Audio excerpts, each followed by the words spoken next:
पाटील यांचं मनापासून आभार मानतो त्यांचे, आणि त्यांच्या सहकाऱ्यांचे देखील आभार मानतो। आणि सकल मराठा समाजाने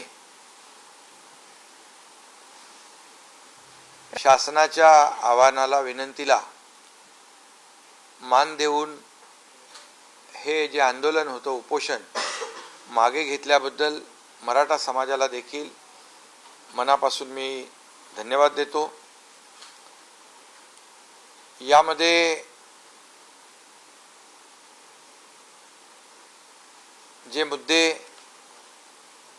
मनोज जरांगे पाटील यांनी आमच्या शासनाच्या शिष्टमंडळासमोर मांडले, खरं म्हणजे मी शिष्टमंडळातले माजी न्यायमूर्ती मारुतराव गायकवाड साहेब आणि न्यायमूर्ती सुनील सुकरे साहेब यांचं देखील मनापासून अभिनंदन करतो। त्याचबरोबर त्यांच्याबरोबर ॲडव्होकेट हिमांशू सचदेव आणि इतर कायदे तज्ज्ञ या शिष्टमंडळात होते। आणि त्याचबरोबर आमचे मंत्रिमंडळातील सहकारी संदीपान भुमरे, उदय सामंत, धनंजय मुंडे, अतुल सावे, बच्चू कडू, नारायण कुचे यांनी देखील मनोज जरांगे पाटील यांच्याशी चर्चा केली। आम्ही परवाच्या दिवशी मी स्वतः मनोज जरांगे पाटील यांच्याशी फोनवरून चर्चा केली होती। त्यांचे काही मुद्दे होते, त्या बाबतीमध्ये मी देखील त्यांच्याशी बोललो आणि त्यांना एवढंच सांगितलं की सरकार टिकणारं, कायद्याच्या चौकटीत बसणारं आरक्षण देण्यास कटिबद्ध आहे। आणि ज्या कुणबी दाखले जे आपण मराठवाड्यात देतोय, कुणबी नोंदी ज्या सापडत आहेत, जो आपला 1967चा निर्णय आहे, 2004चा GR देखील आहे की ज्या जुन्या नोंदी आहेत कुणबी, त्यांना आपण कुणबी दाखला देणं, यावर देखील खूप मोठं यश जस्टिस शिंदे कमिटीला मिळालं असं मी त्यांना म्हणालो। जवळपास 13,500 14,000 अशा प्रकारच्या नोंदी आणि दाखले ज्या नोंदी सापडल्यात, ती एक मोठी अचीवमेंट आहे। आणि त्यासाठी जस्टिस शिंदे कमिटीने देखील दिवस रात्र काम केलंय। आणि म्हणून ज्यांनी जेव्हा त्यांना आणखी यामध्ये कुणबी नोंदी सापडणार आहेत असं जे काही खात्री पटल्यानंतर त्यांनी मुदत मागितली।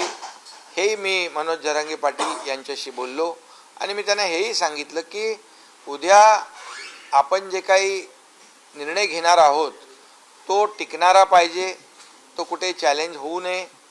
यामध्ये शेवटी तुमची देखील जी काही लीडरशिप आहे, तुमचं जे देखील एका आंदोलनाचा तुम्ही नेतृत्व केलेलं आहे, ते देखील म्हणजे आणि सरकार म्हणून मुख्यमंत्री आणि माझे सर्व सहकारी यांच्याबद्दल देखील समाजामध्ये कुठलाही संभ्रम किंवा कुठलाही किंतु परंतु निर्माण होऊ नये अशा प्रकारचं काम आपण केलं पाहिजे।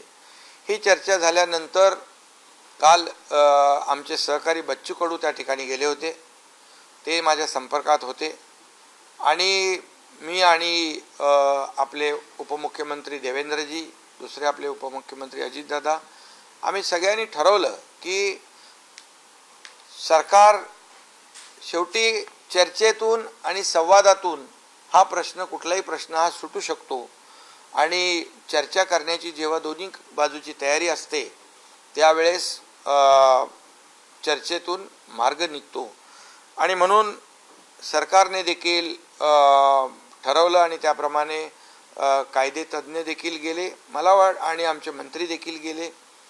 मला वाटतं ही इतिहासातली पहिली घटना असेल की कायदे तज्ज्ञ एका उपोषणस्थळी आंदोलकांशी बोलण्यासाठी जातात, कारण गायकवाड साहेबांनी जे पहिलं आरक्षण त्यांच्याच अहवालावर आपण दिलं होतं, त्यामुळे गायकवाड साहेबांना पूर्ण याची खडानखडा माहिती होती आणि त्यामुळे मला वाटतं आज